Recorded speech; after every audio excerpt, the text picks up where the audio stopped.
old.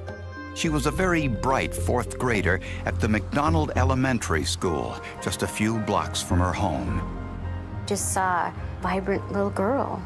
If somebody was in an argument, she'd try and mend it and fix it. And she was a great little girl, never got in trouble. He knew exactly every article of clothing that Valerie Jackson was wearing. He was able to describe it to the police down to her purple socks. And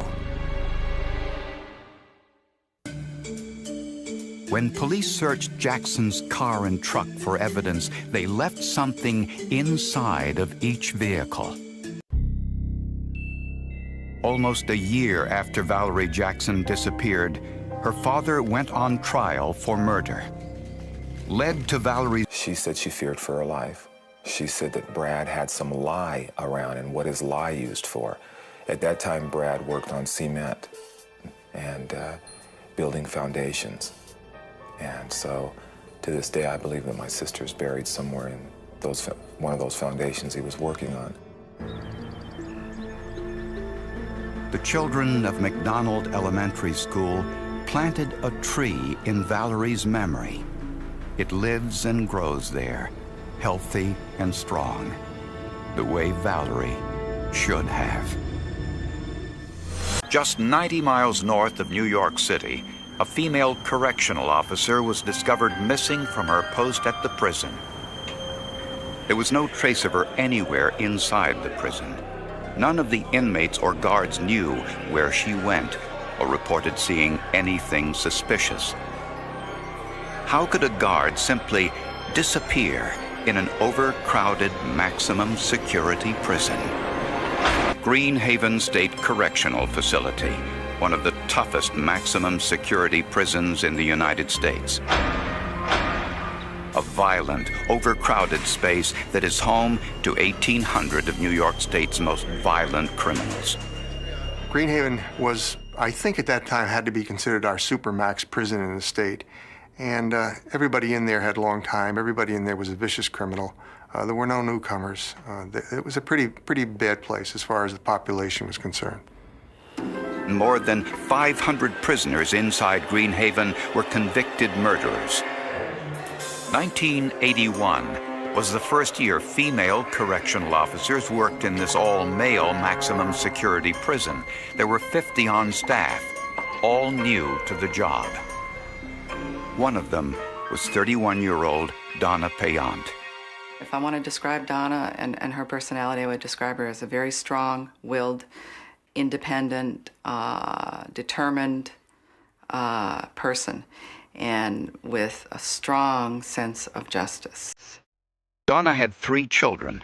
Her husband was also a corrections officer but worked at another prison. Although her family came to accept her job choice, some of the men working inside the prison establishment did not. While at the training academy, an instructor entered Donna's room at night uninvited. Donna responded by filing a sexual harassment lawsuit, but later thought better of it and dropped the suit. On May 15, 1981, Donna punched in just after noon for the 1 to 9 shift. About an hour later, Donna was with 2 other officers when the phone rang.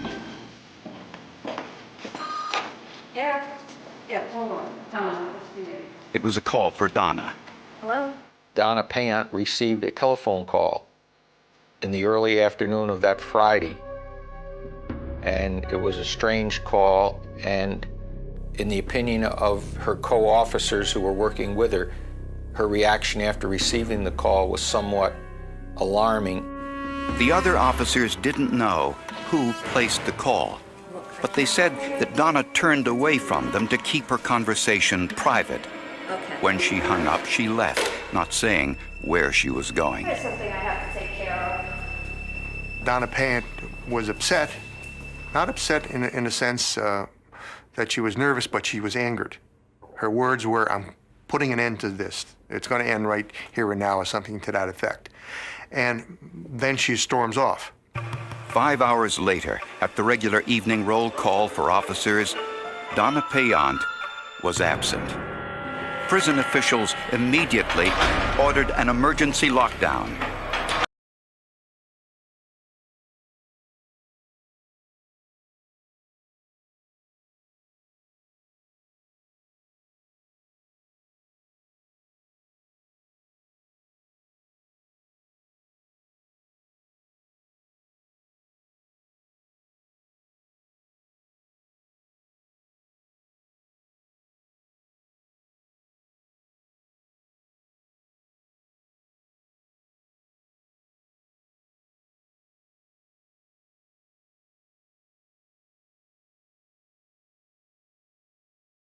Body of a blonde woman in a prison guard uniform.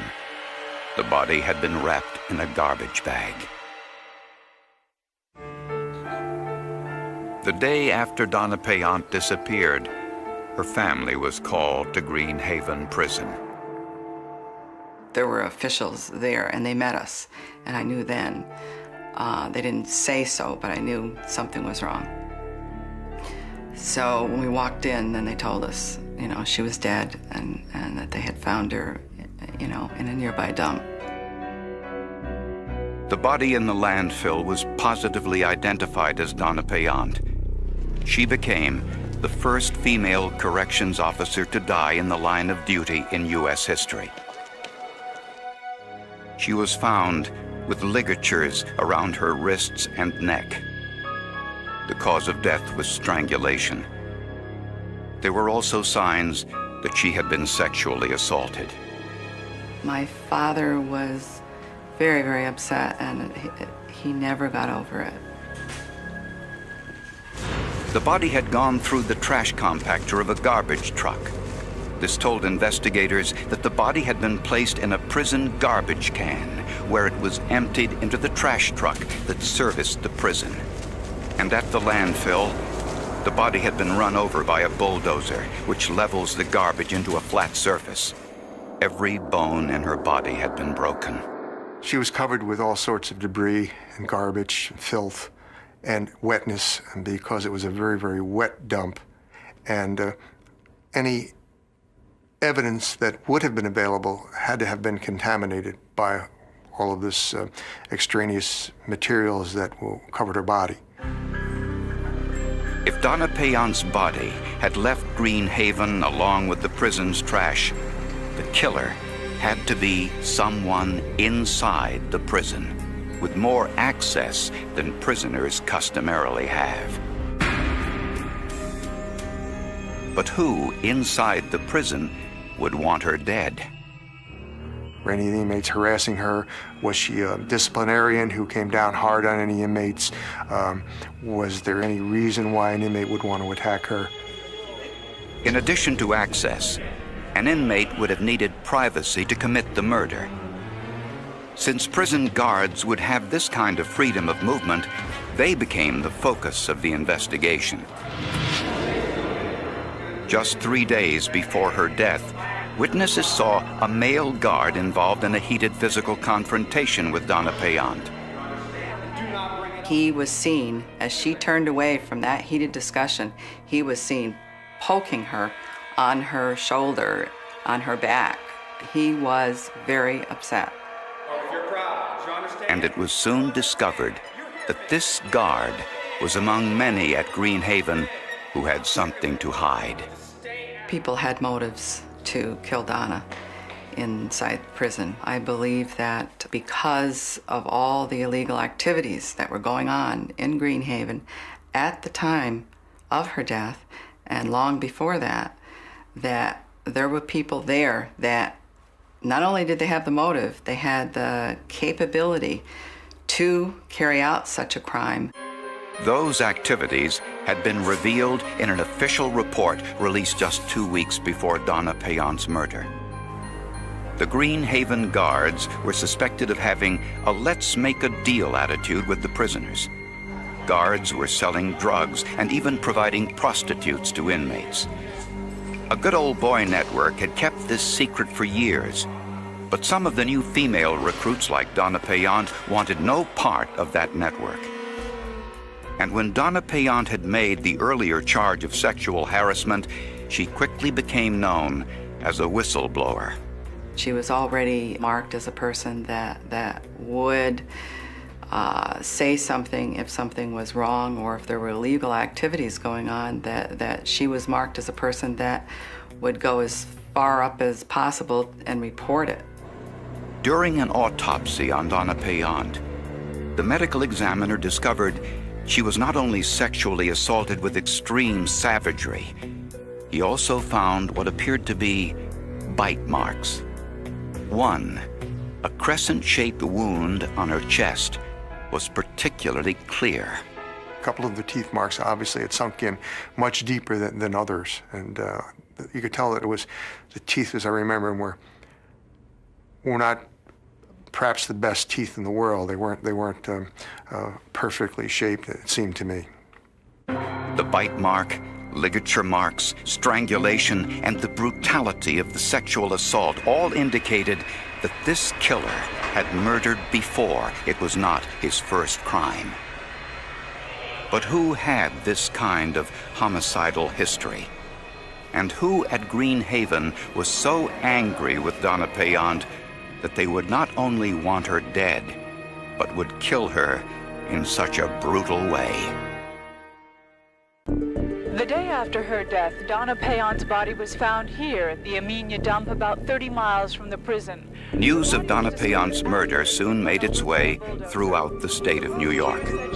The bite mark impression on Donna Payant's body was photographed and sent to forensic odontologist Dr. Lowell Levine. When Dr. Levine studied the impression, he was immediately convinced of two things. First, he was certain the mark was a bite impression. Second, Dr. Levine knew he had seen this same bite impression before.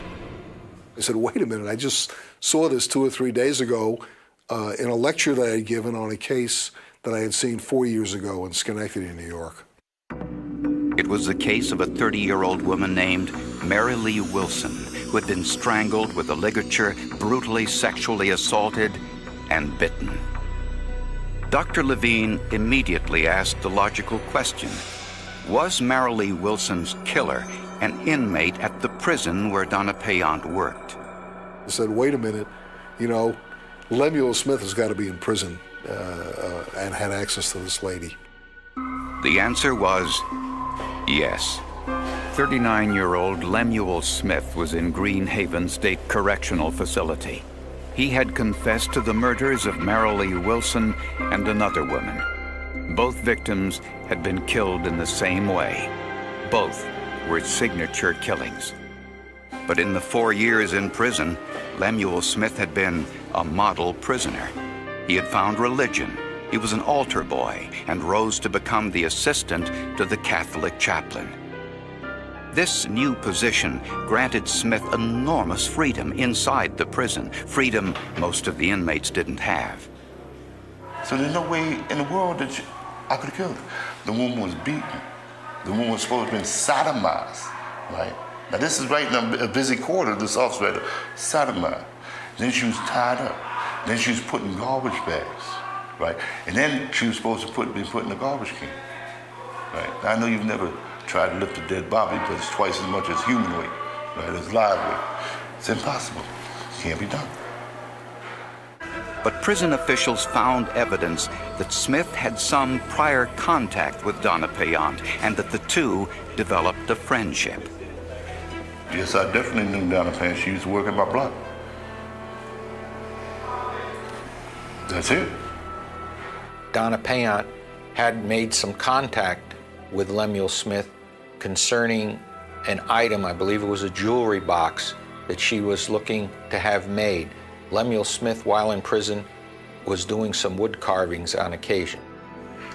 In Lemuel Smith's prison file, investigators found a report from Dr. Zvi Klopat, a psychiatrist who evaluated Smith 4 years earlier. After I interviewed him, he said to me, listen, one thing I want you to do is I want you to make sure that I never get out, because I'm going to do this again, because I can't stop it. I never confessed to nothing. I made a statement while I was drugged up, right? That was supposed to be for the psychiatrist. Dr. Klopat diagnosed Lemuel as a paranoid schizophrenic with a borderline personality. He warned officials that without psychiatric care, Smith was sure to kill again. That warning was ignored when Smith was granted extra freedoms by virtue of his pastoral duties.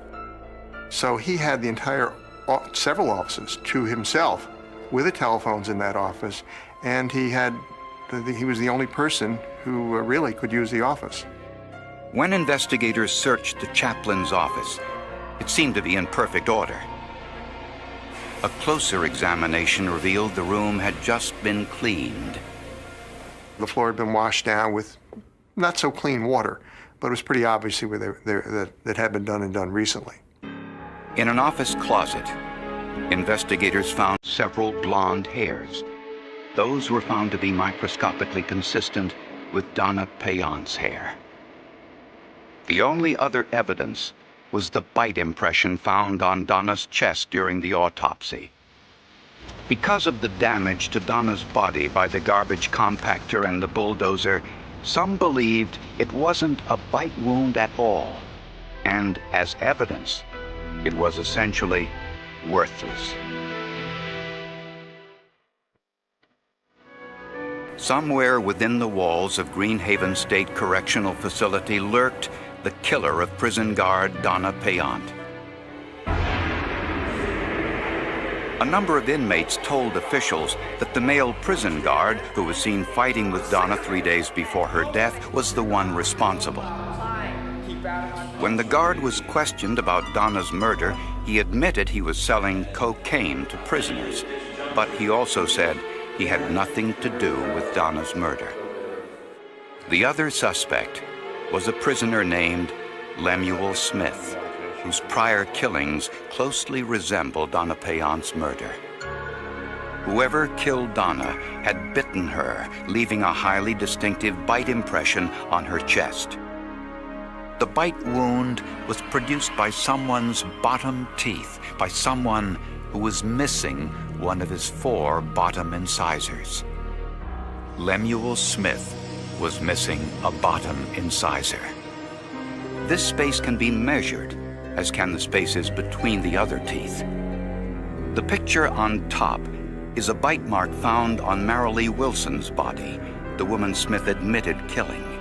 In the middle is Lemuel Smith's bite pattern, imprinted on wax.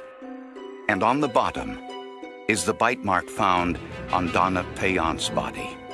When compared, the space between the lower right incisors is clearly visible.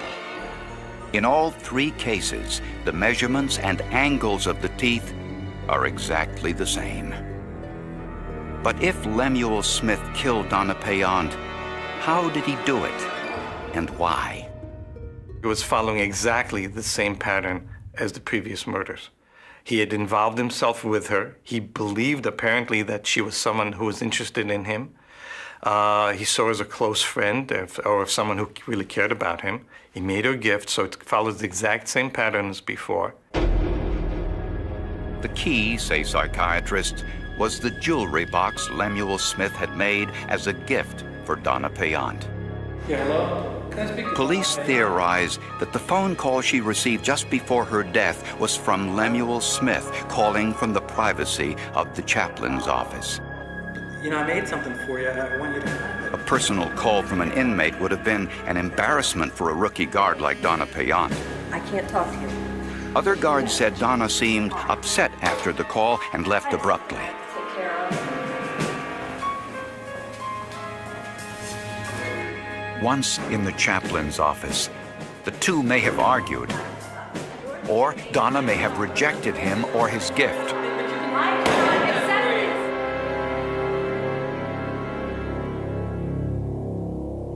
This set off the same homicidal fury that had left 2 other women dead. Then, he sexually assaulted her, strangled her, and at some point, bit her. The chaplain was away that day, and Smith would have had enough privacy to commit murder, wrap the body in trash bags, and then clean the room. The cleanup was well done, except for hairs that were inadvertently swept into the closet. Smith also had enough prison access to get the body to the trash dumpster without being noticed. In January of 1983, Lemuel Smith was convicted of Donna Payant's murder and now spends 23 hours a day in solitary confinement. Lemuel Smith continues to deny he was involved, insisting he was framed by prison guards. I'm not politically correct. I'm a criminal, right? I got a bad record, right? Nobody wants to say anything good about me, right? Because that's going against the system. And Lola Bean, these experts, my opinion. The opinion is only as honest as a person. It's only as honest as the evidence that you use to come to this opinion, right? And this was a dishonest case. I want to split the face. As for the bite mark, he claims it was an injury caused by the trash compactor and bulldozer at the landfill, and that those involved in the alleged cover-up doctored it to make it look like his bite pattern. You can see that there's a match. You're just saying that the match is fabricated. I can see it. Anybody can see it. But it's not a bite mark. Here's a body. Been put in a compactor, crushed, and all this is. But the only thing clear and distinct on it is the bite mark. Come on, it has to be distorted. Unless it gave afterwards. That claim is backed up by Donna Payant's sister. She, too, is convinced that prison guards murdered her sister, then covered it up. I still do not believe that an inmate would, pick out a CO to kill in a maximum security prison, in the middle of the prison, in the middle of the day. I don't believe that, and it's not possible. It hasn't happened before. It hasn't happened since. I didn't do it. I hope she finds peace of mind. I hope she gets justice for her sister. That's what I want. For investigators, however, there is no question. Lemuel Smith had the means and the opportunity to kill Donna Payant, a fact they say is backed up by the bite mark on her body. He committed the same crime 3 different times on 3 different women, and he had to know in his own mind, I did it again. And that's what caught him. A memorial headstone now sits in front of Greenhaven Prison, a reminder of Donna Payant's brutal murder, a murder experts say could and should have been prevented.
The cassette tape should never have existed. It was discovered by accident on a damp October afternoon in 2024, wedged behind a warped wooden shelf inside an abandoned farmhouse less than 30 miles outside Ashford, Missouri. Dust coated the plastic case so heavily that the evidence technician almost mistook it for another piece of broken insulation. A faded strip of masking tape clung to one side. Someone had written a single word in blue ink. December. No date. No names. No explanation. When the technician lifted the cassette into the light, tiny flakes of dried mud drifted onto the floor. The plastic housing had cracked along one corner, but the reels inside still turned. Nobody in that room realized they were holding the first real clue in a murder investigation that had haunted Missouri for more than 3 decades. Because 34 years earlier, another cold December had swallowed a young woman without leaving behind a single answer. On the evening of December 14, 1990, 24-year-old Emily Carter locked the front door of the Ashford Public Library at exactly 6:08 p.m. The security log confirmed it. The final checkout receipt confirmed it. Even the old wall clock, recovered years later during a renovation, had stopped at precisely the same minute after its battery failed sometime that winter. Emily waved goodbye to her coworker through the frosted glass. She smiled. She pulled her coat tighter against the bitter Missouri wind. Then she crossed the empty parking lot toward her blue 1987 Chevrolet Cavalier. It was the last confirmed sighting of her alive. She had plans that weekend. Her younger brother was returning home from college. Christmas lights had already been hung outside her parents' farmhouse. She had promised to bake cinnamon rolls Sunday morning. Friends later told investigators she never missed family breakfasts. Never. The drive home usually took 22 minutes. Emily never arrived. At 7:15 p.m., her mother called the library. No answer. At 8:04 p.m., she called the sheriff's office. Deputies initially assumed a flat tire. Maybe bad weather. Maybe car trouble on one of the county roads. By midnight, the concern had become something much darker. Search teams rolled out before dawn. Dogs tracked Emily's scent from the library parking lot to the edge of County Road 17. Then the trail stopped. Abruptly. As though she had simply disappeared into the frozen night. At 9:43 the next morning, a highway maintenance worker spotted her Chevrolet. It rested beside an abandoned grain elevator nearly 12 miles from her normal route home. The engine was cold. The driver's door was unlocked. The keys remained in the ignition. Her purse sat untouched on the passenger seat. Inside the purse, cash, driver's license, Christmas shopping list. Everything remained exactly where it should have been. Except Emily. Deputies examined the ground surrounding the vehicle. Fresh snow had fallen shortly before sunrise. Most tracks had vanished. Only one partial boot print remained near the rear bumper. It measured approximately 11 inches long. Too incomplete for comparison. Too damaged to identify the brand. By noon, helicopters searched surrounding fields. Volunteers formed human chains across frozen farmland. Divers entered nearby ponds despite dangerously thin ice. Nothing. No clothing. No footprints. No blood. No body. Only silence.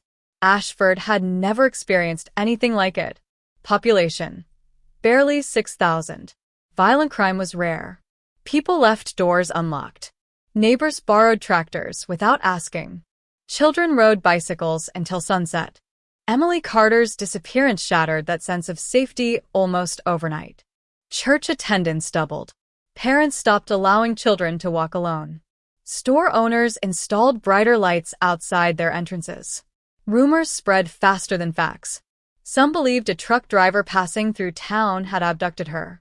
Others whispered about a local drifter living near the river. Anonymous tips flooded the sheriff's office.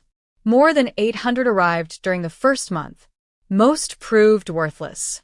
One caller insisted Emily had run away voluntarily. Friends immediately dismissed the idea. Emily had withdrawn cash only once that month. She left behind every personal belonging. She never packed luggage. She never said goodbye. She simply vanished. Detective Harold Mason inherited the investigation on the second day. 48 years old. Army veteran. 23 years with the Missouri State Highway Patrol before transferring into criminal investigations. Methodical. Quiet. Patient. He believed people disappeared for reasons. The challenge was discovering which reason. His first decision surprised everyone. Instead of focusing only on Emily's final movements, he ordered detectives to reconstruct every hour of the previous month. Who spoke with her? Who visited the library? Who borrowed books? Who repaired her car? Who called her house? Thousands of names entered the growing investigation. One stood out almost immediately. Daniel Mercer, 36, local mechanic, known for volunteering during community events. Married. No criminal history. Several witnesses remembered seeing him inside the library almost every Tuesday evening. Always near closing time. Always alone. Always watching. When interviewed, Mercer remained calm. He explained he enjoyed reading automotive magazines unavailable elsewhere. Nothing unusual. Nothing illegal. Detectives noted the interviews. Moved on. Without evidence, suspicion meant nothing. Weeks passed. Christmas arrived beneath heavy snowfall. Emily's chair remained empty at the family dinner table. Her presents stayed wrapped beneath the tree. Nobody touched them. Not that year. Not the next. Her mother insisted they remain exactly where Emily would expect to find them. Hope can survive extraordinary lengths of time, sometimes longer than evidence. Spring brought the first significant discovery. A fisherman found Emily's scarf tangled beneath fallen branches along Cedar Creek, nearly 17 miles from where her car had been abandoned. Laboratory testing revealed almost nothing. Rainwater. Mud. Animal hair. No fingerprints. No blood. No fibers linking it to another suspect. The creek had erased nearly every answer investigators desperately needed. The scarf entered evidence. Box 14. Shelf C. Where it remained untouched for decades. Years turned into decades. Witnesses died. Businesses closed. Roads were widened. The abandoned grain elevator collapsed during a thunderstorm. Detective Mason retired. Then passed away. Emily's parents grew older. Her father died still believing someone in Ashford knew exactly what happened that December night. Her mother continued, placing a candle in the front window every Christmas. Not for celebration. For direction. So, she can find her way home. Neighbors never questioned the tradition. Many quietly began doing the same. One candle became 10. 10 became hundreds. Every December, Ashford glowed against the Missouri winter. Not because of holiday decorations. Because an entire town refused to forget one missing woman. Then came October 2024. An abandoned farmhouse scheduled for demolition. A broken shelf. A forgotten cassette tape labeled simply December. No one yet knew what waited inside those cracked plastic reels. No one knew that one overlooked recording, hidden in darkness for 34 years, was about to reopen a cold case everyone believed had reached its permanent end. And somewhere beneath layers of dust, silence, and time, the truth was still waiting to be heard. Nobody played the cassette immediately. 34 years had taken their toll. The magnetic tape inside looked brittle. One careless turn of the reels could destroy whatever remained forever. Instead, the evidence was transferred directly to the Missouri State Crime Laboratory. Forensic audio specialist Laura Jennings stared at the cassette through a magnifying lamp. She had restored hundreds of damaged recordings. 911 calls. Old answering machines. Microcassette interviews. Police surveillance tapes. But this one felt different. The plastic shell carried faint water stains. One screw had rusted almost completely through. Someone had tried to preserve it. Someone had also tried very hard to hide it. Laura carefully removed the tape from its cracked housing. Every movement was measured. Every rotation documented. Frame by frame. Hour after hour. The restoration took 4 days. Only after the damaged tape had been transferred onto a modern digital system did anyone press play. The room fell silent. Static. More static. A loud click. Wind. For nearly 20 seconds, nothing else happened. Then came the unmistakable sound of a car engine idling. Someone opened a vehicle door. Footsteps crunched across gravel. A man's voice. Low. Calm. Impossible to identify. You're late. Several investigators instinctively leaned toward the speakers. A woman answered. I said I wasn't coming. The room froze. Laura immediately paused the recording. Nobody spoke. Detective Ryan Holloway, head of Missouri's Cold Case Task Force, looked toward the evidence log. Play it again. She did. This time, everyone listened more carefully. The woman's voice sounded young. Steady.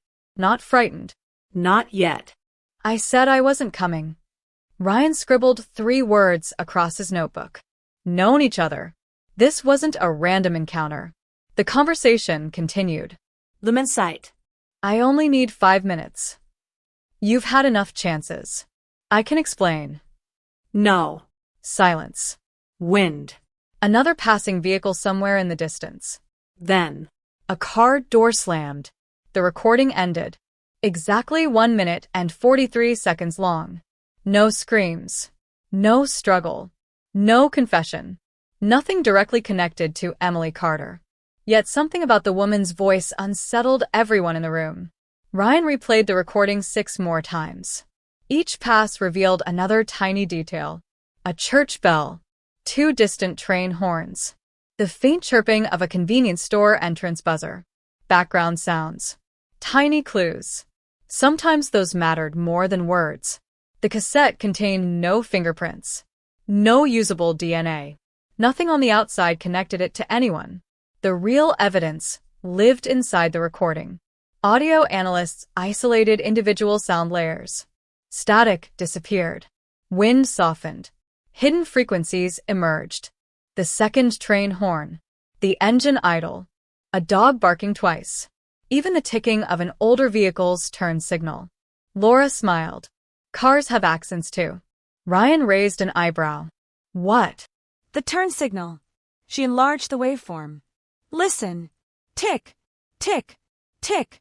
Unlike modern electronic relays, older General Motors trucks produced a unique mechanical clicking pattern. It narrowed possibilities. Not enough for court. Enough to build direction.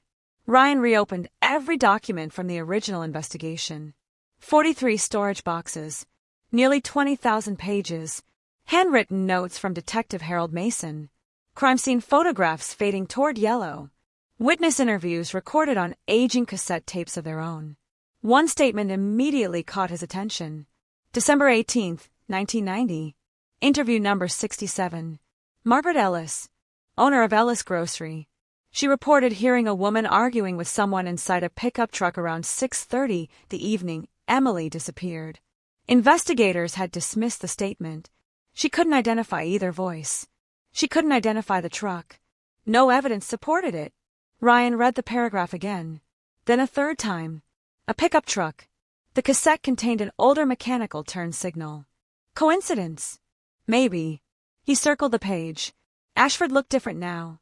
New businesses. New sidewalks. The grain elevator was gone. The library had been renovated twice. But memory remained stubborn. Older residents still remembered exactly where they stood the day Emily vanished. Ryan began interviewing surviving witnesses again. Many apologized before speaking. I'm sorry. I don't remember much anymore. Time had blurred faces, dates, weather. Yet emotions remained astonishingly sharp. One retired mail carrier remembered Emily waving every Thursday afternoon. A former waitress remembered serving her hot chocolate after work. Another resident remembered seeing unfamiliar headlights parked near County Road 17 several evenings that December. None of it solved anything. Together, it rebuilt a world long forgotten. Daniel Mercer still lived outside Ashford, now 70 years old, gray-haired, walking with a cane after hip surgery. He seemed unsurprised when detectives arrived. I figured you'd come eventually. Ryan studied him carefully. You've been expecting us? Mercer shrugged. The case never died. No. It just got quieter. The interview lasted almost 3 hours. Mercer answered every question calmly. He admitted visiting the library regularly. He admitted finding Emily attractive. He denied ever asking her out. Denied following her. Denied seeing her the night she disappeared. His timeline remained almost identical to the statement he gave 34 years earlier. Ryan noticed something else. Mercer never asked why detectives had returned. Not once. Most innocent people immediately ask. Did you find something? What happened? Mercer never did. Instead, he asked only one question. Did her mother ever stop lighting that candle? Ryan didn't answer. Mercer looked toward the kitchen window. I used to see it every Christmas." A long silence settled between them. Then Mercer quietly added, "I always wondered if she'd come home." The statement lingered long after detectives left. Meanwhile, Laura continued examining the cassette. Modern enhancement software revealed something almost invisible beneath the static. A second sound, extremely faint, metal striking glass. Again and again. She isolated the frequency, listened repeatedly, then smiled, not because she understood it, because she recognized it. A payphone coin return. Someone had recorded the conversation near an outdoor public telephone. Ryan immediately requested maps from 1990. Every payphone within 20 miles of Ashford. 37 locations. Most long removed. One location stood out immediately. A convenience store less than half a mile from the abandoned grain elevator where Emily's Chevrolet had been found. Ryan looked back at the old case photographs. Hidden in the background of one image, barely visible beneath snow, stood a payphone. Nobody had ever mentioned it. Nobody had searched it.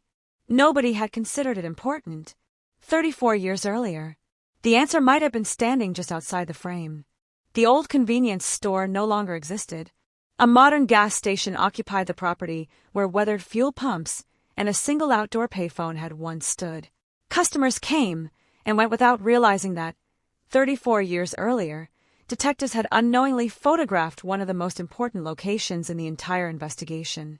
Ryan Holloway stood at the edge of the parking lot holding a faded aerial map from 1990. The outline still matched.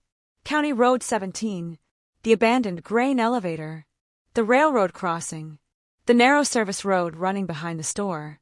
Only the buildings had changed. The geography had not. Laura Jennings joined him, carrying a tablet loaded with the restored audio. "We enhanced another section." Ryan looked up. "You found something?" "I think so." She pressed play. The familiar conversation echoed through the portable speaker. "You're late." "I said I wasn't coming." Ryan listened carefully. Then, beneath the voices, a metallic chime, barely audible. Laura isolated it. A single electronic tone repeated every few seconds. Ryan frowned. "What is that?" Laura zoomed into the waveform. "I didn't recognize it either." "So?" "I started comparing it." "With what?" "Old security systems." Ryan looked surprised. "You mean alarms?" She nodded. "Not alarms. Door sensors." She displayed several archived recordings from convenience stores built during the late 1980s. Each automatic entrance door produced a slightly different electronic chime. One matched almost perfectly the convenience store beside the old grain elevator. The recording hadn't been made somewhere nearby. It had been made almost directly outside the front entrance. Someone had intentionally recorded the meeting. But who? And why? Investigators searched county property records. The convenience store had changed ownership 4 times before finally being demolished in 2012. Most employee records no longer existed. Payroll files had been destroyed years earlier. Only one surviving witness could still be located. Frank Delaney, former night manager, 76 years old, living in Springfield. Ryan drove there the next morning. Frank answered the door, carrying an oxygen tank. His memory seemed surprisingly clear. "The girl who disappeared?" He nodded before Ryan even asked.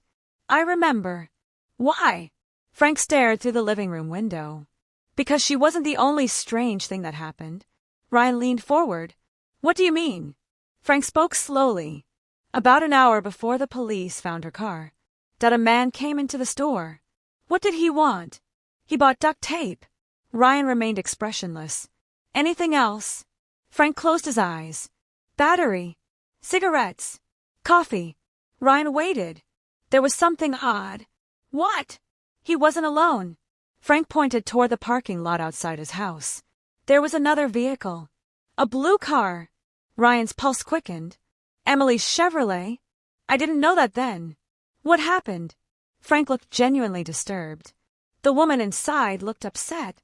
Could you see her? Not clearly. But I remember thinking. He paused. She never came into the store. The statement changed everything. Until that moment, investigators had assumed Emily's abandoned Chevrolet had remained untouched after her disappearance. Frank's memory suggested otherwise. If accurate, someone had driven Emily's car to the grain elevator after stopping at the convenience store. Back in Jefferson City, forensic analysts reopened every original photograph taken around the abandoned Chevrolet. Digital enhancement software far beyond anything available in 1990 scanned each image pixel by pixel. Hours passed. Nothing. Then one analyst enlarged the reflection inside the driver's side mirror. The image remained blurry, almost useless. Almost.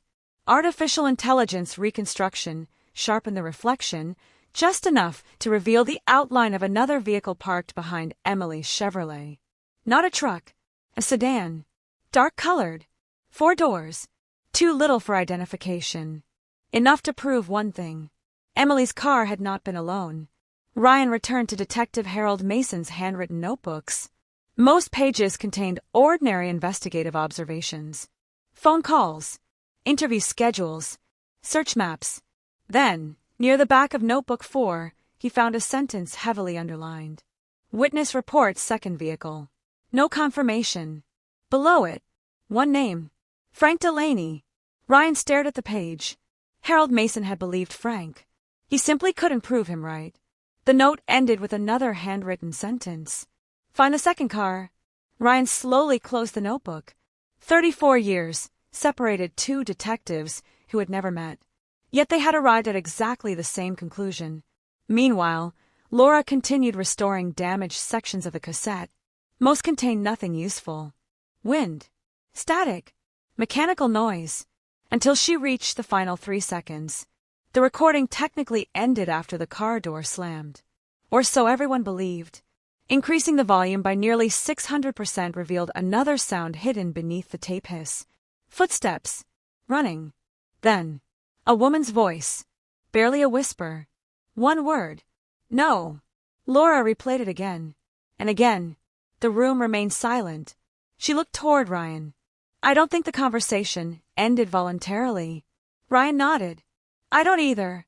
Another breakthrough arrived from an unexpected place.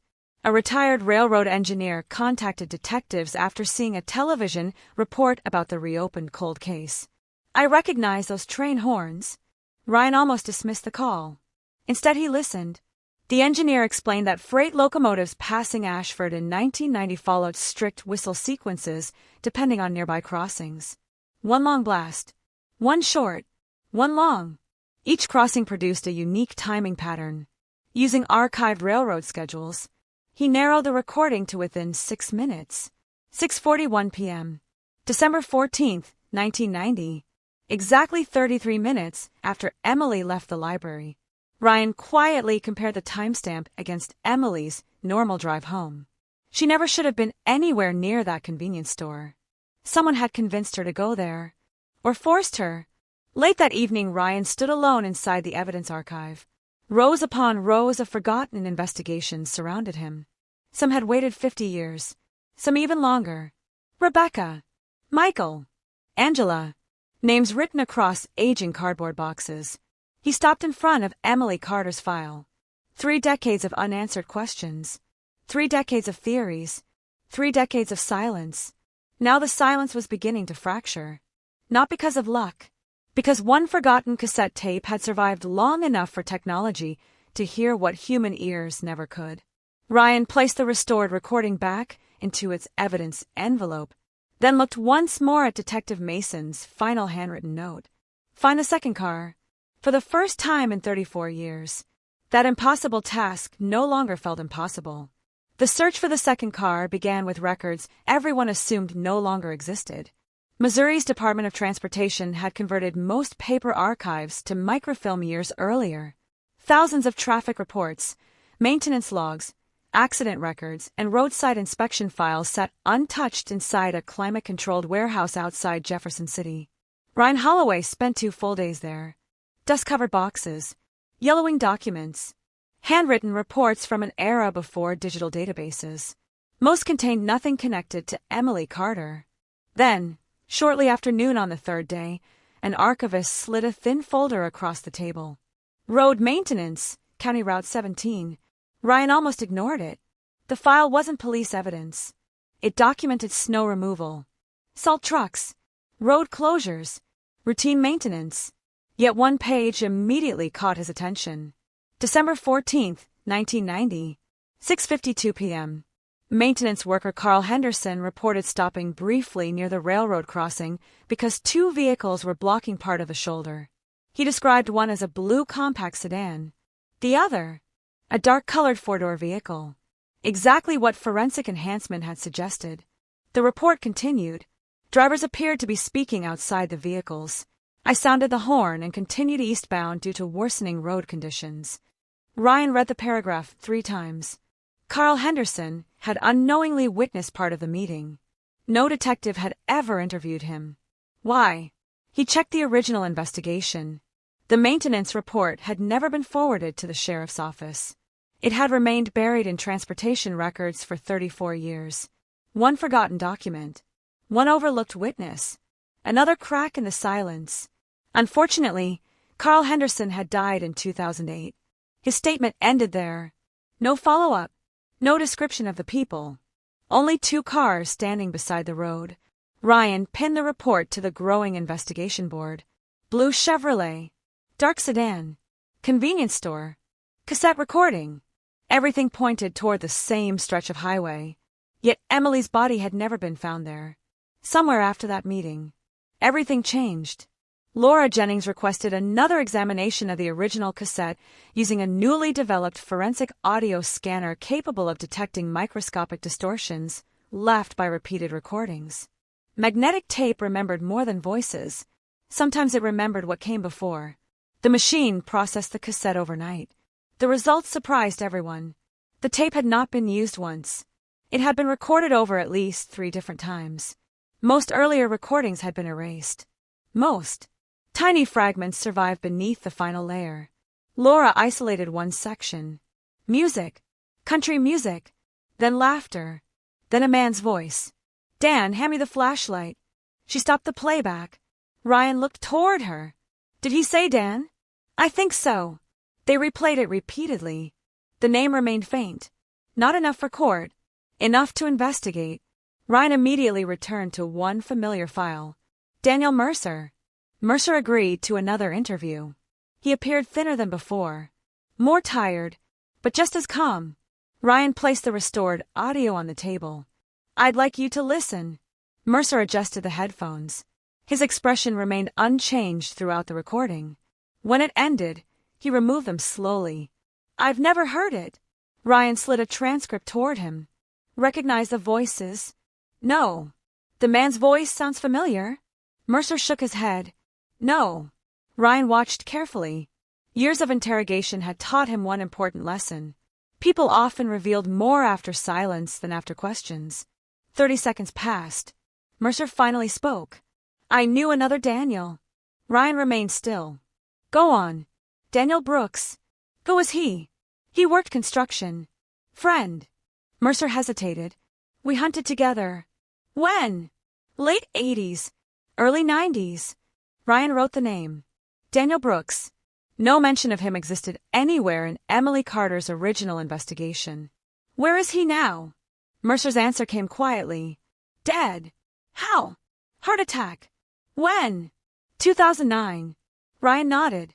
Sometimes death protected secrets better than loyalty ever could. Investigators located Brooks' surviving daughter. She lived 2 counties away. She agreed to speak. The interview produced something unexpected. My father kept boxes. What kind of boxes? Old hunting gear. Cassette tapes. Ryan looked up. Cassette tapes. She nodded. He recorded everything. Hunting trips. Conversations. Truck repairs. He hated forgetting things. Ryan exchanged a quick glance with Laura. What happened to them? I threw most away after he died. Most? She frowned. I think one box disappeared before we cleaned the garage. Who took it? I don't know. When did you notice? Years later. Ryan left with more questions than answers. Someone had removed one box of cassette tapes after Daniel Brooks died. Only one.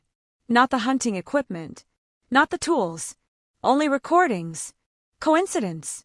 Perhaps. But coincidence was becoming increasingly rare in Emily Carter's case. That evening, Laura made another discovery. She had enhanced background frequencies beneath the opening seconds of the tape. A vehicle passed close to the recorder. For only half a second, barely noticeable. Still, modern software reconstructed its engine signature. Laura contacted an automotive historian. The answer arrived the next morning.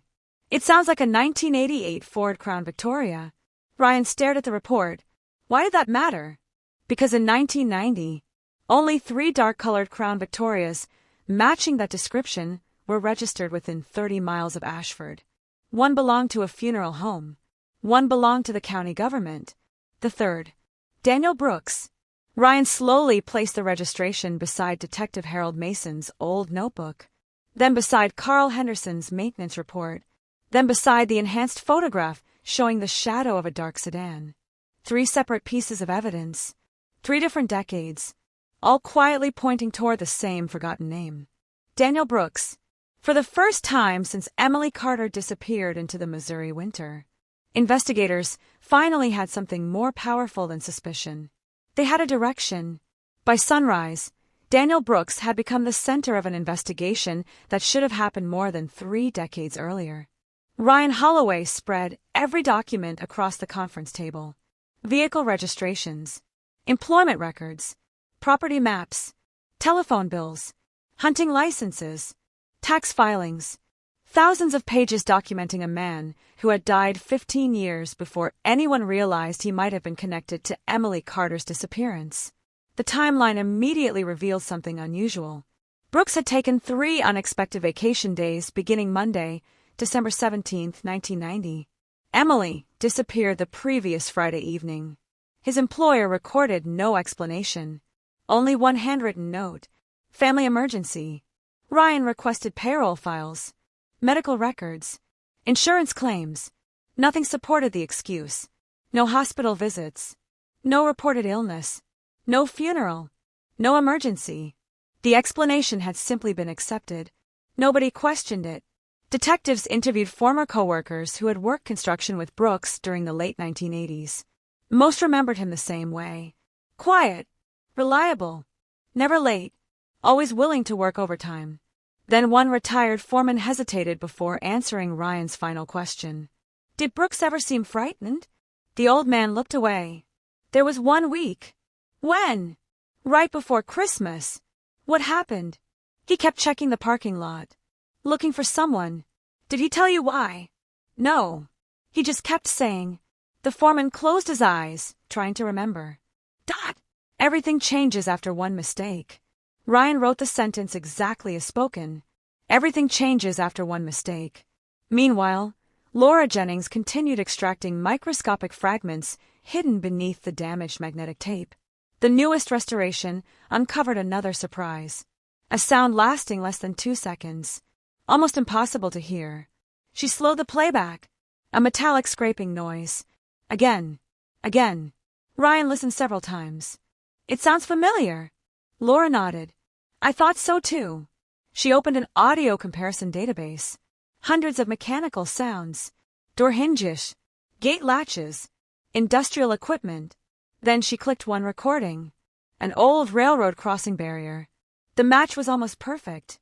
Ryan immediately studied maps from 1990. Only one railroad crossing with that specific manually operated maintenance gate stood within hearing distance of the convenience store. Half a mile west, closer than detectives originally believed. The meeting had occurred inside a much smaller area than anyone realized. Every new clue tightened the circle. Ground-penetrating radar teams returned to County Road 17. Not because they expected miracles, because technology had changed dramatically since 1990. Fields once searched only by volunteers could now be scanned beneath the surface. The operation lasted 4 days. Most underground anomalies proved natural. Tree roots, drainage pipes, buried farm equipment. Then, on the 5th morning, technicians identified an unusual rectangular disturbance near the remains of an abandoned equipment shed, roughly 6 feet long. Recently? No. Old. Very old.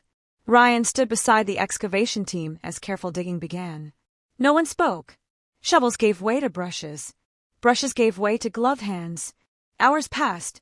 Finally, one investigator uncovered fabric. Weathered. Dark blue. The entire site fell silent. Forensic archaeologists took over immediately. Every inch documented. Every layer photographed. As more soil was removed, additional objects appeared. A rusted zipper. Fragments of leather. Buttons. Then, human bone. Ryan slowly removed his hat. Nobody needed confirmation. Everyone already understood. After 34 years, Emily Carter had finally been found. News spread across Missouri within hours. Television helicopters circled overhead. Reporters gathered outside the sheriff's office. For Emily's surviving family, the discovery ended decades of unbearable uncertainty. It did not end the grief, but uncertainty and grief are different burdens. One asks questions forever. The other finally knows where to begin healing. Emily's younger brother, now older than she had ever become, stood quietly outside the forensic tent. "I always thought we'd find her." A reporter asked why. He looked toward the excavation site. "Because my mother never stopped setting the table for Christmas." The forensic examination continued for nearly 3 weeks. The remains confirmed what investigators feared. Homicide. No accidental death. No voluntary disappearance. Emily had been killed shortly after leaving the library. Several personal belongings remained with her. A silver bracelet. A wristwatch stopped permanently at 7:03.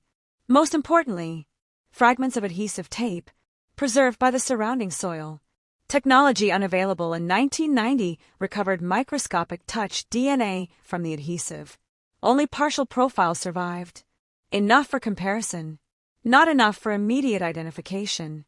Ryan watched laboratory staff package every fragment. 34 years earlier, detectives had searched desperately for blood, fingerprints, footprints. Now science could extract answers from molecules invisible to the human eye. Time had not destroyed the evidence. It had preserved it for a future generation. Late that evening, Ryan visited Detective Harold Mason's grave. He carried no flowers, only a copy of the excavation report. He stood silently beneath the fading light. "You were right." The wind moved gently through the cemetery. "We found her." He placed the report against the headstone for a moment before carefully folding it again. Harold Mason had spent the last years of his career believing Emily Carter remained somewhere near County Road 17. He simply lacked the tools to prove it. Now those tools finally existed. The investigation was no longer searching for a missing woman. It was hunting a killer. And for the first time, that killer had begun leaving traces that 34 years of silence could no longer hide. The laboratory called at 6:17 on a rainy Thursday morning. Ryan Holloway had not even reached his office when his phone vibrated. He recognized the number immediately. Missouri State Crime Laboratory. He answered before the second ring. "Ryan." Laura Jennings did not waste a single word. "We have DNA." Ryan stopped walking. "How much?" "Enough." Silence settled between them. Not because either detective lacked questions. Because they both understood what those two words meant. After 34 years, the investigation had crossed a line from possibility into proof. The adhesive recovered from Emily Carter's clothing contained 3 separate genetic profiles. One belonged to Emily herself.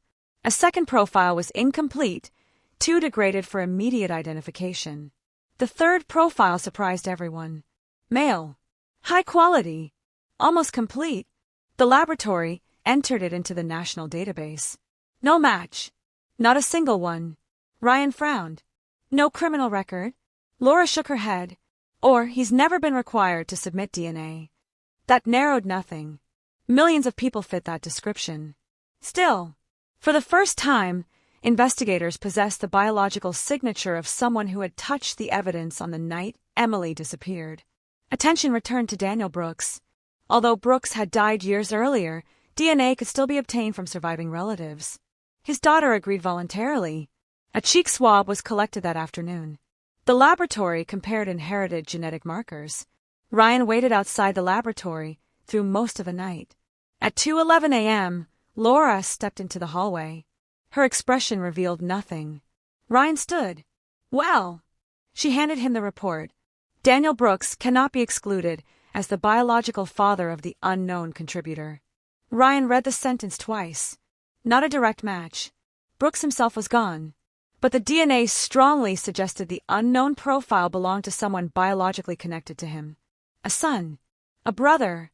Possibly Brooks himself. The investigation suddenly expanded.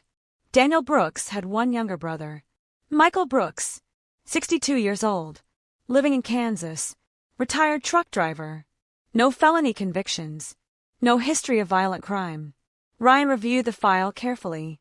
Michael had lived only 8 miles from Ashford in December 1990. He had also owned a dark 1988 Ford Crown Victoria, the same model suggested by forensic audio analysis. Ryan slowly leaned back. One coincidence, then another, then another. Eventually coincidence becomes evidence. Detectives traveled to Kansas 2 days later. Michael Brooks welcomed them politely. He seemed more confused than nervous. I haven't thought about Emily Carter in 30 years. Ryan studied his face. Tell me about your brother. Michael smiled faintly. Dan. He kept to himself. When was the last time you saw him? Christmas of 90. Ryan looked up. Christmas? Yeah. He wasn't acting normal. In what way? Michael hesitated. He wanted to burn something. What? I don't know. He had a metal trash barrel behind the garage. Said he needed to clean out old junk. Ryan felt his pulse quicken. Did you help him? No. But I remember. He paused. That he threw a box into the fire. What kind of box? Cassette tapes. Ryan and his partner exchanged a silent glance. Daniel Brooks had tried to destroy recordings. At least some of them. But one tape, one single cassette, had somehow survived. The interview continued for nearly 4 hours. Michael answered every question. His timeline appeared consistent. Until Ryan asked one final question. Did your brother ever mention Daniel Mercer? Michael looked surprised. Sure. They hunted together. Close friends. For years. When was the last time they spoke? Michael thought carefully. I don't know. But after Emily disappeared, that they stopped seeing each other. Ryan looked up immediately. Completely. Michael nodded. As far as I know, friendships rarely end overnight without reason. Especially friendships lasting years. Something had happened after December 1990. Something powerful enough to separate 2 men who had spent countless weekends together. Back in Missouri, forensic analysts searched Daniel Brooks' former property using modern ground-penetrating radar. The house had been sold, renovated. The garage remained untouched. Beneath the old concrete floor, radar detected a narrow metallic object. Construction crews carefully removed a section of the slab. Investigators recovered a heavily rusted steel toolbox. Its lock had corroded away decades earlier.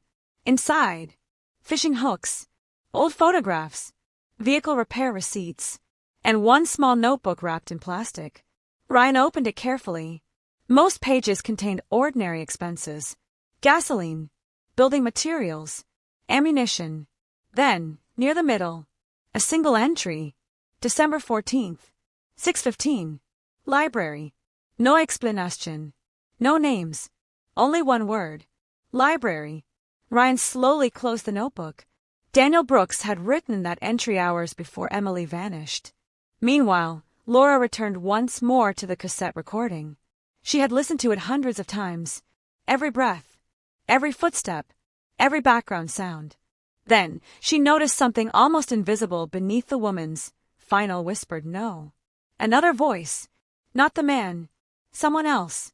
Extremely faint, as though standing farther away.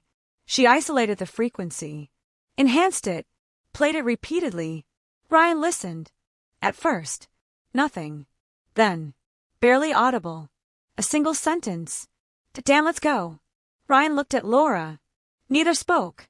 The recording had always contained 2 voices. Now, it contained 3. 1 woman, 2 men, and one of those men had just been called by name. 3 voices. That changed the investigation overnight.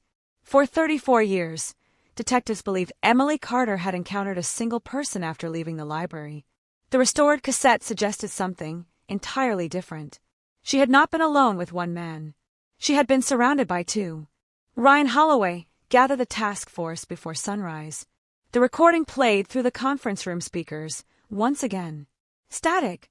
Wind. The familiar exchange. "You're late." I said I wasn't coming. Then, after advanced enhancement, the nearly inaudible words emerged. "Dan, let's go." Nobody spoke until the recording ended. Finally, Laura Jennings broke the silence. If the enhancement is accurate, someone was standing several yards away. Ryan nodded. Watching. Or waiting. The distinction mattered. A witness watches. An accomplice waits. Investigators rebuilt Daniel Brooks' social circle from 1990. Old hunting permits. Fishing club memberships. Volunteer fire department rosters. Union records. Photographs recovered from family albums. Telephone books. Payroll files. Nearly everyone remembered Brooks as quiet, reliable, predictable. But one name kept appearing beside his. Daniel Mercer. The two men had hunted together, worked on vehicles together, attended county fairs together.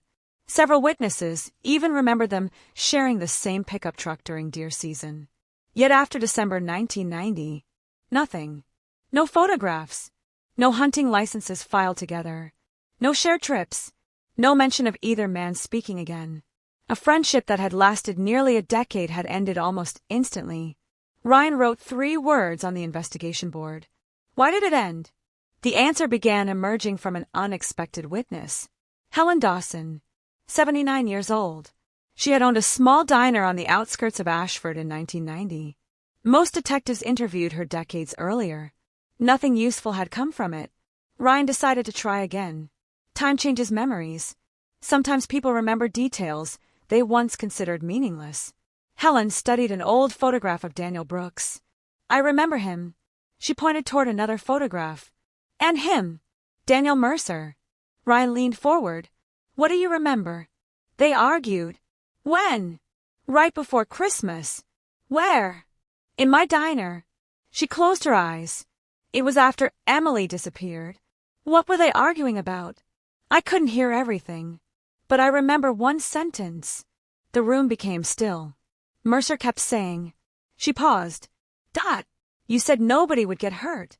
Ryan felt the air leave his lungs. Those 6 words transformed the entire case. Nobody would get hurt. Not an accident. Not a misunderstanding. A plan. One that had gone terribly wrong. Detectives searched every remaining record connected to Mercer and Brooks. Bank statements. Property sales. Insurance policies. One financial record stood out. On December 20th, 1990, just 6 days after Emily vanished, Daniel Brooks deposited $18,500 in cash into his personal account. Ryan stared at the number. Construction workers in rural Missouri rarely handled that amount of cash in 1990. Where had it come from? Payroll records offered no explanation. Lottery winnings?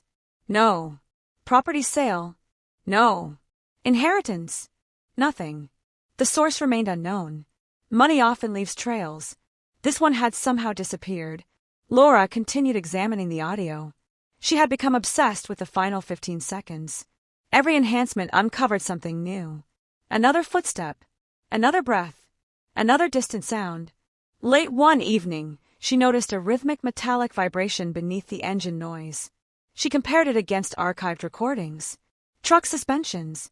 Industrial machinery. Farm equipment. Nothing matched. Finally, an elderly mechanic listened. He smiled almost immediately. "That's not machinery." "What is it?" "Loose chains." Laura frowned. "What kind?" The mechanic answered without hesitation. "Tow chains." He explained that older tow chains stored loosely inside a pickup bed produced a distinctive rattle whenever someone leaned against the vehicle. Ryan immediately reviewed Daniel Brooks' employment history. Before construction, Brooks had operated a small vehicle recovery service. Tow trucks. Tow chains. Exactly the kind of equipment capable of producing that sound. Another tiny piece slid into place. Meanwhile, forensic anthropologists completed a detailed examination of Emily's remains. The findings contradicted several assumptions made in 1990. She had not died where she was buried.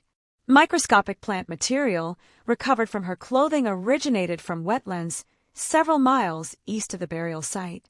Someone had transported her. At least once. Possibly twice. That explained why search teams never found evidence near County Road 17.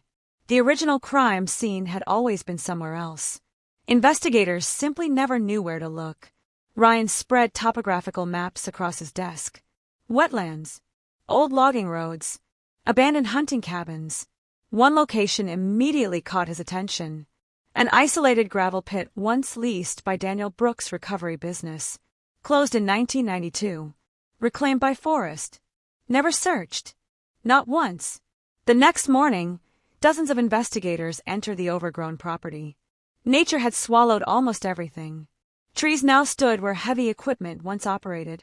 The gravel access road had nearly vanished beneath brush. Ground-penetrating radar scanned the clearing. Cadaver dogs searched the perimeter. For several hours, nothing. Then one dog stopped beside a collapsed wooden shed. The animal refused to move.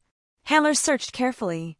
Inside the rotting structure they found nothing human, only an old oil drum, rusted tools, and beneath a workbench, a rusted cassette recorder. Ryan carefully lifted it into an evidence bag.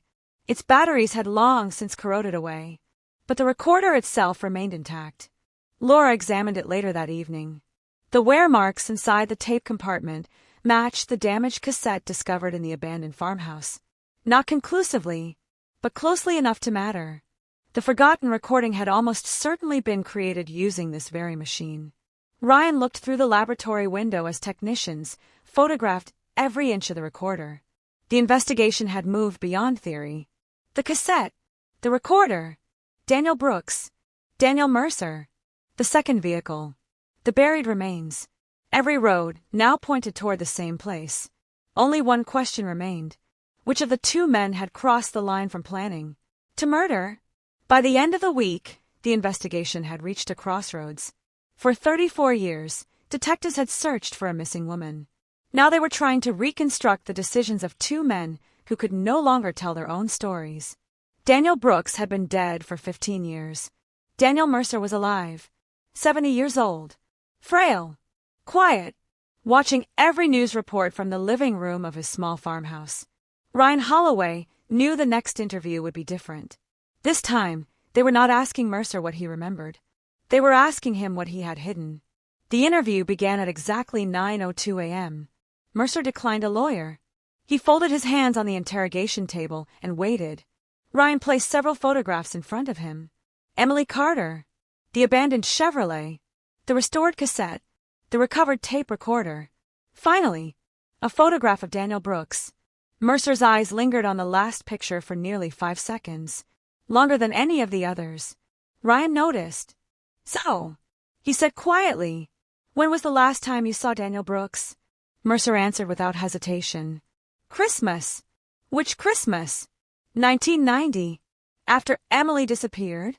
"Yes." "What did you talk about?" Mercer looked down at the table.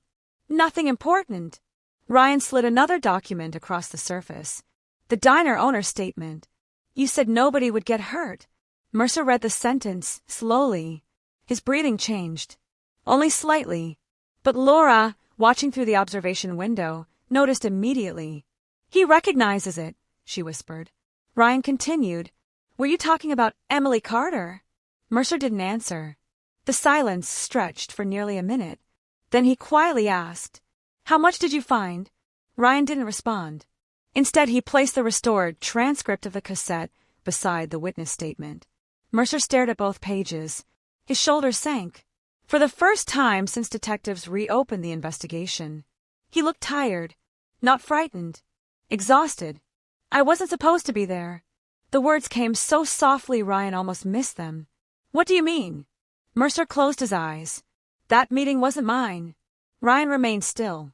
"Whose meeting was it?" Mercer swallowed. "Dan's." The room fell silent. Ryan knew better than to interrupt. People carrying secrets for decades often speak only once. Mercer continued. "Emily trusted him." Ryan's heartbeat quickened. "How?" "He fixed her car." The original case file confirmed it.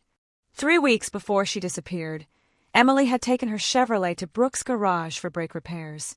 A detail investigators considered routine. Now it became critical. He knew she'd listen if he asked to meet. Ryan leaned forward. Why did he want to meet her? Mercer looked toward the ceiling. I don't know. That's not true. I swear that I didn't know everything. What did you know? Mercer's voice began trembling. He told me he needed help convincing her. Convincing her of what? I never asked. Ryan stared at him. You never asked? Mercer shook his head slowly. I should have. The interview lasted another 3 hours. Mercer admitted driving separately to the meeting location. He admitted seeing Emily that evening. He admitted hearing the argument captured on the cassette, but he denied participating in any violence. She tried to leave. What happened then? I heard shouting. And Mercer's breathing became uneven. I heard something hit the ground. What? I don't know. You walked over. No. Why not? I was scared. Ryan studied him carefully. You expect us to believe you simply left? Mercer's eyes filled with tears. I ran. Detectives verified one important part of Mercer's statement almost immediately. Old weather records confirmed light freezing rain had begun around 6:45 p.m., exactly when Mercer claimed he fled. The precipitation explained why investigators in 1990 recovered so few usable footprints. Nature had erased them within minutes. One statement matched reality. That did not make the rest true. Laura Jennings returned to the cassette one more time. Mercer's interview suggested the recording captured only the beginning of the encounter. If so, why did it stop? She examined the tape physically under a forensic microscope. There, near the end of the magnetic strip, a tiny crease, not damage caused by age, damage caused by sudden tension. The recorder had not been switched off. It had been dropped, possibly knocked onto the ground during the confrontation. That explained the abrupt ending. It also explained why the final whispered, "No," sounded farther away. The recorder had fallen while events continued beyond the microphone's range. Another breakthrough arrived through digital mapping. Investigators recreated every possible route from the library to the meeting site using 1990 traffic conditions. One route passed directly by a payphone, another by the railroad crossing, another by an abandoned gravel pit. All 3 locations connected perfectly. Ryan traced the line across the map with his finger. Emily hadn't been wandering. She had been following someone she believed she could trust. That realization changed the emotional weight of the case. There was no evidence of a random predator, no sign of an opportunistic attack. Everything pointed toward deception. Someone she recognized. Someone who convinced her to stop. Someone who expected a conversation. Instead, the night spiraled into violence. As detectives prepared another search of the abandoned gravel pit, Ryan stood alone outside the evidence warehouse. Snow had begun falling. Large, silent flakes drifted beneath the parking lot lights. For a moment, the scene looked almost identical to the photographs taken in December 1990. 34 winters, 34 Christmases, 34 years of unanswered questions. Now the silence surrounding Emily Carter's disappearance was breaking apart piece by piece. Not through one dramatic confession, not through one miraculous discovery, but through forgotten reports, old notebooks, faded memories, a damaged cassette, and the persistence of people who refused to let time decide the fate of the truth. Ryan looked toward the dark Missouri sky, somewhere within the missing pieces of that winter night. One final answer was still waiting, and he was closer than anyone had ever been to finding it. The confession Ryan wanted never came. Daniel Mercer repeated the same story for 3 consecutive interviews. He admitted meeting Emily. He admitted hearing the argument. He admitted running away. He denied witnessing the killing. The details never changed. Investigators often viewed consistency as a sign of truth. Ryan saw something else. Mercer had rehearsed this version of events for decades. That made it difficult to separate memory from self-preservation.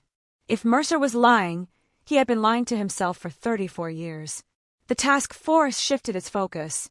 If Mercer refused to explain what happened after the recorder hit the ground, perhaps the landscape would. Forensic survey teams returned to the abandoned gravel pit with more advanced equipment. This time they searched beyond the old shed. Ground-penetrating radar scanned nearly 20 acres. Drone-mounted LiDAR mapped subtle changes in elevation hidden beneath decades of tree growth. A faint depression appeared roughly 400 yards east of the collapsed maintenance road. It looked insignificant, barely noticeable. But when historical aerial photographs from 1990 were layered over the modern map, the depression aligned perfectly with an old service track that had disappeared beneath the forest. Ryan pointed toward the screen. "Let's dig." Excavation began the following morning. The soil was soft from recent rain. Roots tangled through nearly every layer. Hours passed without discovery. Then one of the archaeologists uncovered something unusual. A length of faded nylon rope. Not buried naturally. Carefully coiled. Nearby, another investigator found fragments of blue plastic tarp. The material had deteriorated almost completely. Laboratory analysis later confirmed it had been manufactured in late 1989. Common. Mass-produced. Not enough to identify a buyer. Still, the location mattered. Everything lay within a few yards of each other. Whoever had stood there in December 1990 had left more behind than they realized. Laura Jennings was waiting when Ryan returned to the laboratory. "I think I found our witness." Ryan frowned. "We already interviewed Mercer." Laura shook her head. "Not that witness." She opened the digital audio file. "This." She isolated a low-frequency sound buried beneath the wind. At first Ryan heard nothing unusual. Then, a dog barked. Once. Twice. 3 times. "So," Laura smiled. "I spent 2 days looking through veterinary records." Ryan blinked. Veterinary records? There weren't many farms close enough to hear. She displayed a map. One property sat less than a quarter mile from the meeting location. Owned in 1990 by Walter and Irene Collins. The Collins family had raised hunting dogs. Their breeding records listed only one animal known for excessive barking at passing vehicles. A German shepherd named Duke. Ryan looked up. "Are they still alive?" "Walter passed away. Irene is 91. Irene Collins greeted detectives from a rocking chair on her front porch. Age had weakened her body, not her memory. When Ryan mentioned Emily Carter, her expression changed immediately. "I knew someone would come back." "What makes you say that?" She looked toward the distant tree line. "Because nobody asked the right question." Ryan leaned forward. "What question?" "What frightened Duke?" Silence. "He barked every night." She smiled sadly. "Except that one." Ryan frowned. "He didn't bark." "Oh, he barked." She pointed toward the woods. But he wasn't barking at strangers. He was barking at someone he recognized. Ryan's heart skipped. "What makes you think that?" "Duke barked differently." She laughed softly. "Sounds silly now. But if you've lived around dogs long enough, that you know the difference." Ryan asked quietly, "Did you recognize the vehicle?" Irene nodded without hesitation. "Daniel Brooks' car." The answer landed like a hammer.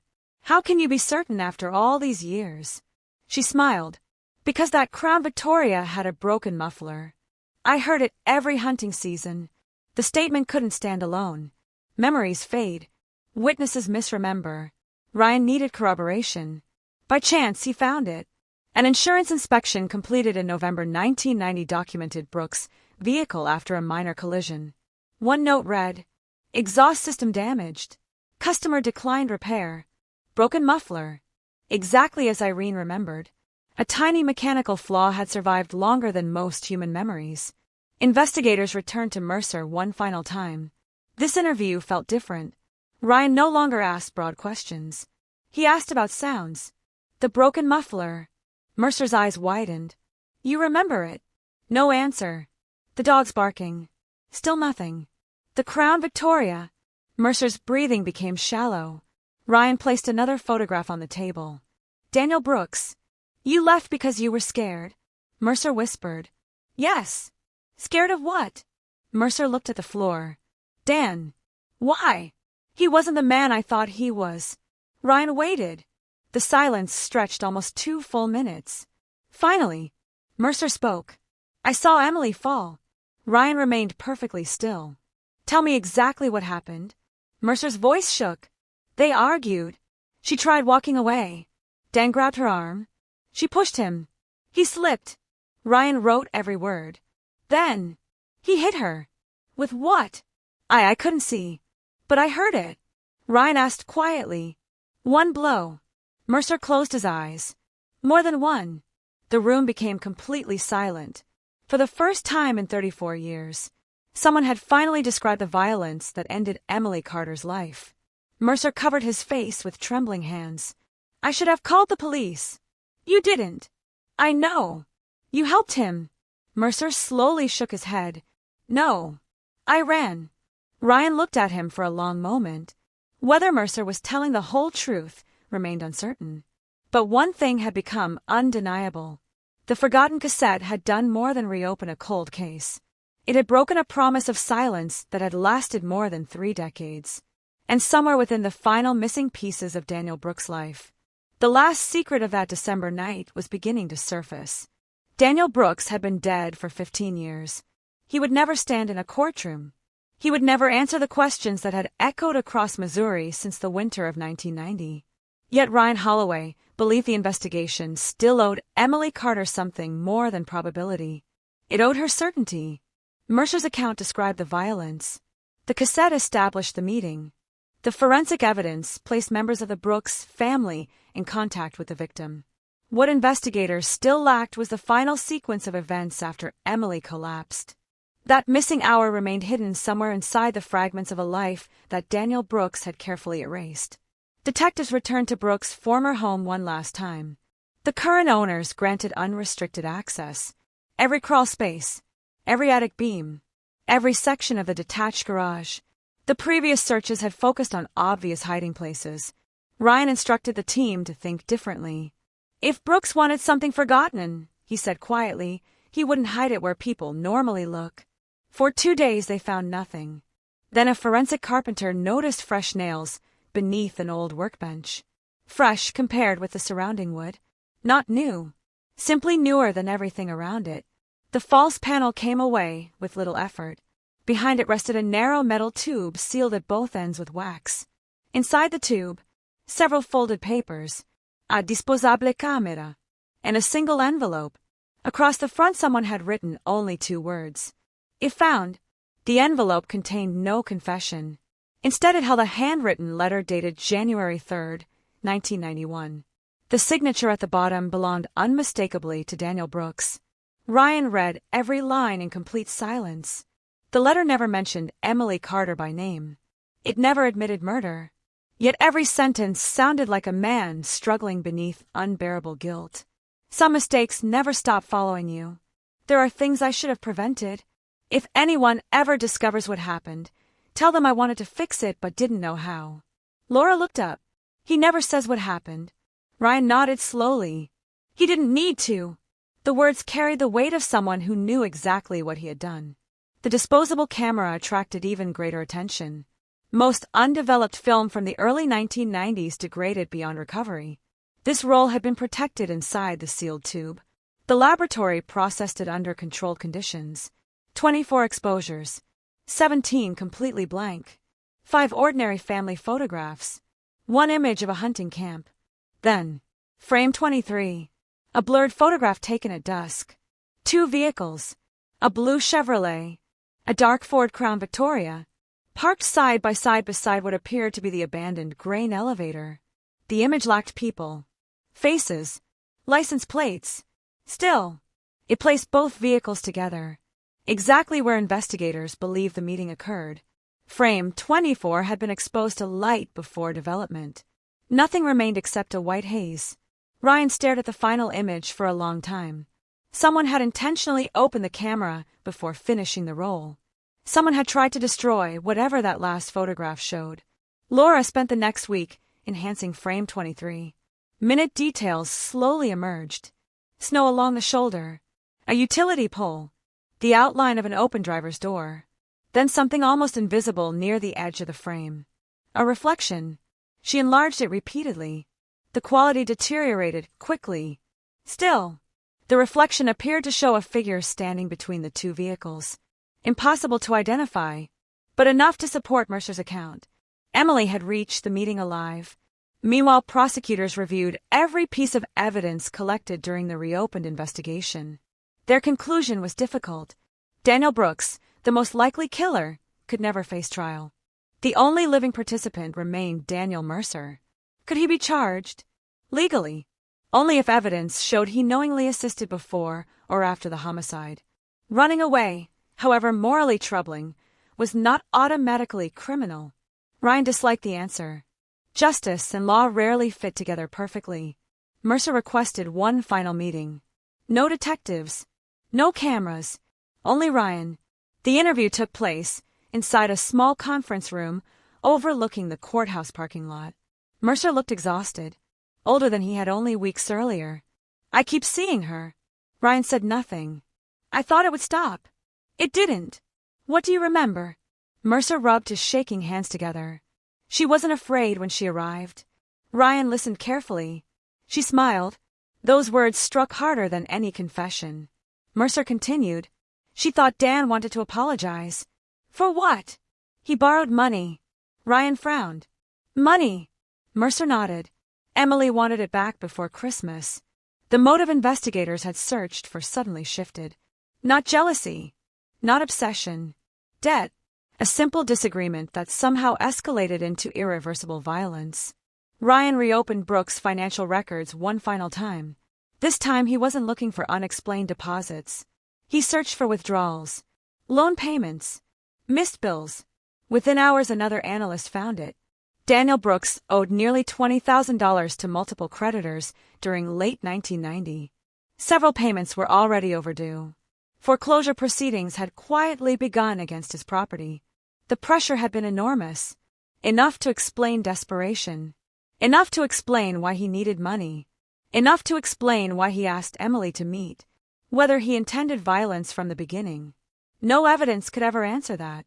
Weeks later, prosecutors held a public press conference. They announced the official findings.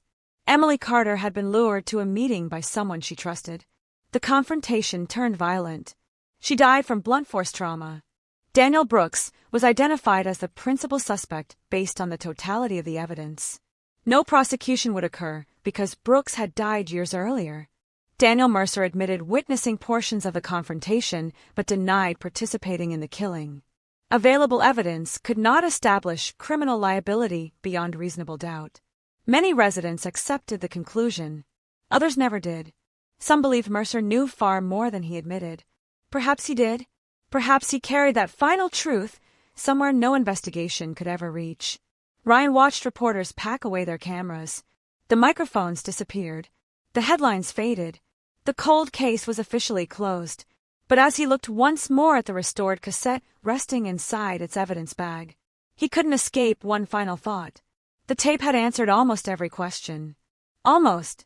Because somewhere between the recorder striking frozen ground and Emily Carter taking her last breath, a few silent minutes still belonged only to the dead. Officially, the investigation was over. The Missouri Attorney General signed the closing memorandum. The evidence was cataloged. Laboratory reports were archived. The recovered cassette received its own climate-controlled evidence container, labeled as the key exhibit that transformed one of the state's oldest unsolved disappearances into a solved homicide. For the public, the story ended there. For Ryan Holloway, it did not.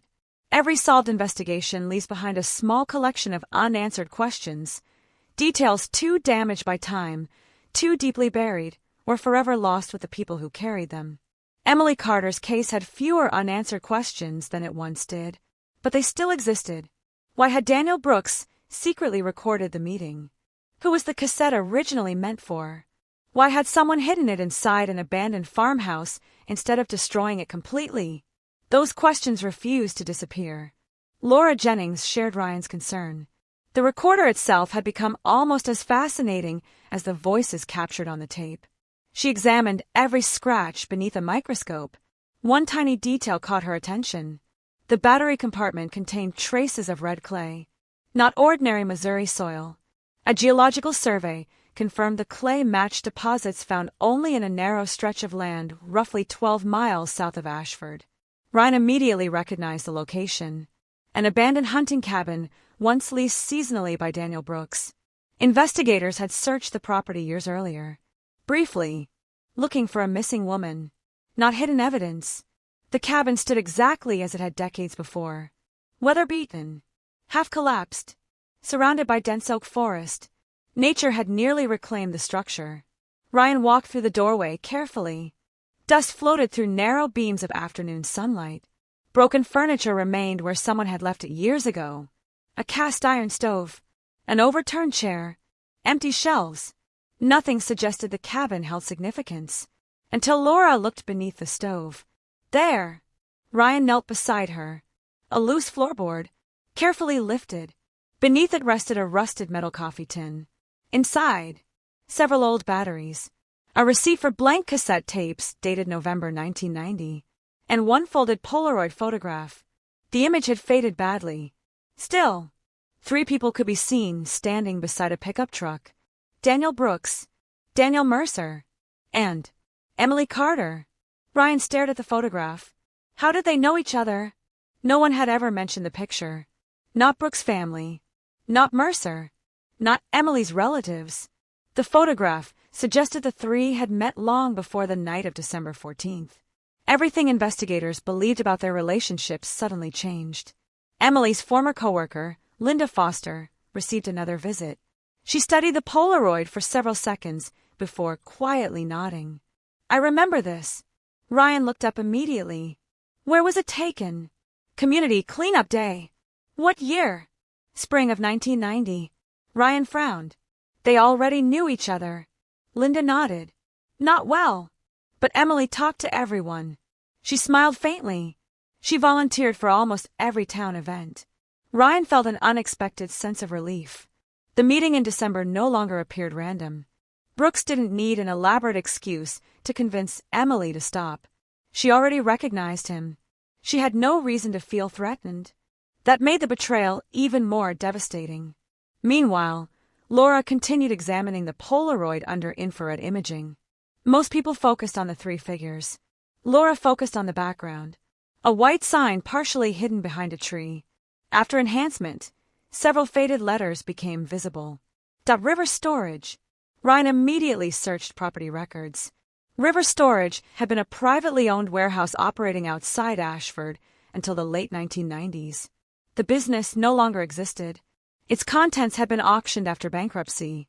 Warehouse rental agreements, however, still survived inside county tax archives. Daniel Brooks had rented Unit 18. From 1988 until March 1991. Ryan slowly looked toward Laura. We've never searched it. The warehouse itself had been demolished years earlier. Only the concrete foundation remained. Investigators reviewed inventory records recovered from bankruptcy files. Most entries described ordinary construction equipment, power tools, vehicle parts, boxes labeled personal. One notation stood out. January 1991. Unit 18 contents partially removed before auction. By whom? The records didn't say. Ryan requested photographs taken during the bankruptcy process. One image showed the interior of Unit 18. Mostly empty, except for one object resting against the rear wall. A tall wooden cabinet. The cabinet never appeared on the auction inventory.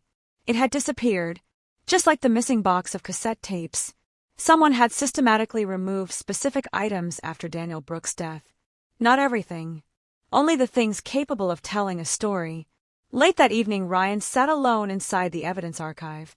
He placed the cassette beside the newly recovered Polaroid, then beside Brooks' handwritten letter. 34 years separated these objects. Each one had survived by chance. Any one of them could easily have been destroyed. Yet somehow, they endured, not because they were important at the time, because time itself had protected them. Ryan looked across the rows of evidence, shelves stretching into darkness. Thousands of unsolved investigations waited quietly inside similar boxes, each containing forgotten objects, forgotten names, forgotten voices. Emily Carter's case reminded everyone in that room of one simple truth. Evidence doesn't become less valuable because it grows older. Sometimes, it becomes priceless. He switched off the archive lights. The shelves disappeared into darkness once more. But one thing no longer belonged in the shadows. The truth. It had taken 34 years to emerge. Slowly, painfully, one overlooked detail at a time. The spring after the case was officially closed felt strangely quiet. For more than a year, Emily Carter's name had dominated newspapers across Missouri. Every discovery became another headline. Forgotten cassette tape reopens cold case. DNA breakthrough identifies suspect. Missing librarian found after 34 years. Then, almost overnight, the cameras disappeared. Reporters moved on. Another investigation captured public attention. Another mystery replaced the last one. But inside Ashford, nothing truly returned to normal. People who had spent decades living beside unanswered questions suddenly had to learn how to live with answers. Those were not the same thing. Emily's childhood home remained exactly where it had always stood. The white porch had been repainted several times. The old oak tree in the front yard had grown tall enough to shade nearly the entire driveway. Only one habit never changed. Every Friday evening, her younger brother, David Carter, still drove there after work. Not because anyone asked him to, because that had been Emily's tradition. Family dinner, 6 o'clock, every Friday. Some traditions survive the people who create them. One afternoon, David requested permission to view the evidence recovered with his sister. Ryan personally accompanied him. The evidence technician placed several sealed containers onto a long examination table. Emily's wristwatch, her bracelet, the silver necklace, the faded scarf recovered years earlier from Cedar Creek. David looked at each item without speaking. Finally, he stopped before the wristwatch. The hands remained frozen forever. 7:03. He smiled sadly. She hated being late. Ryan looked at him. What do you mean? If Emily knew she'd be more than 5 minutes late, that she always called. Those simple words carried extraordinary weight. Emily hadn't disappeared because she ignored her family. She disappeared because she believed she would still make it home. Somewhere between the library and County Road 17. She never realized how dangerous the evening had become. Across town, Daniel Mercer's health continued to decline. He rarely left his farmhouse. Neighbors noticed lights burning late into the night, sometimes until sunrise. One evening, Pastor Samuel Green paid him a visit. The two men spoke privately for almost 3 hours. No one ever learned exactly what was said. When the pastor finally left, Mercer stood alone on the porch watching the sun rise over the fields. The next morning, he mailed a small envelope to Ryan Holloway. Inside, only one key. No note. No explanation. Investigators traced it to an old storage locker on the outskirts of Springfield. Ryan unlocked the rusted metal door 2 days later. The locker contained almost nothing. A folding chair, an empty toolbox, several hunting jackets, one cardboard box. Inside the box rested dozens of newspaper clippings. Every article ever published about Emily Carter, beginning in December 1990, ending with the recent announcement that the case had been solved. Mercer had saved every single one. 34 years of headlines. 34 years of silence. Ryan slowly closed the box.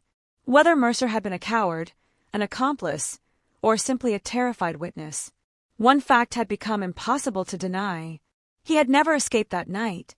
Not emotionally. Not for a single day. Laura Jennings returned to the restored cassette one final time before it entered permanent archival storage.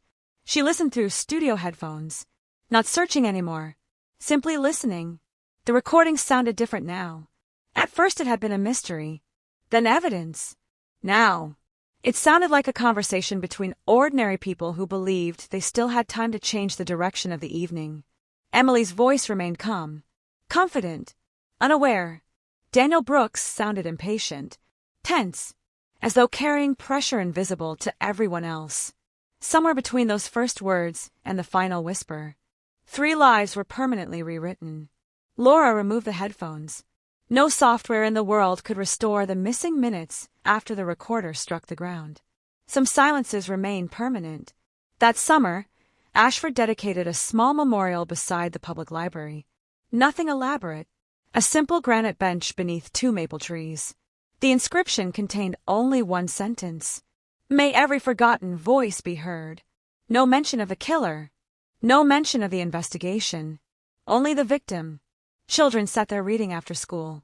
Elderly residents rested there during evening walks. Visitors often asked who Emily Carter was. The answer remained remarkably consistent. She was someone our town promised never to forget. As autumn arrived, Ryan received one final package from the State Archive. Inside lay Detective Harold Mason's retirement notebook. The family had donated it after discovering it in an attic. Most pages contained ordinary reflections about police work. Near the end, Ryan found one final handwritten paragraph. One day someone will solve Emily's case. It probably won't be me. If you're reading this, don't spend time wondering why we failed. Use whatever tools your generation has. Just bring her home. Ryan read the page twice, then carefully folded the notebook closed. Harold Mason never saw DNA technology, never heard the restored cassette, never knew where Emily had been buried. Yet somehow, he believed another detective eventually would. And after 34 years, that faith had been justified. The investigation had begun with a forgotten cassette hidden beneath decades of dust. It ended with something far more powerful. Not revenge, not triumph, but the quiet certainty that truth can survive longer than lies. If someone is willing to keep listening,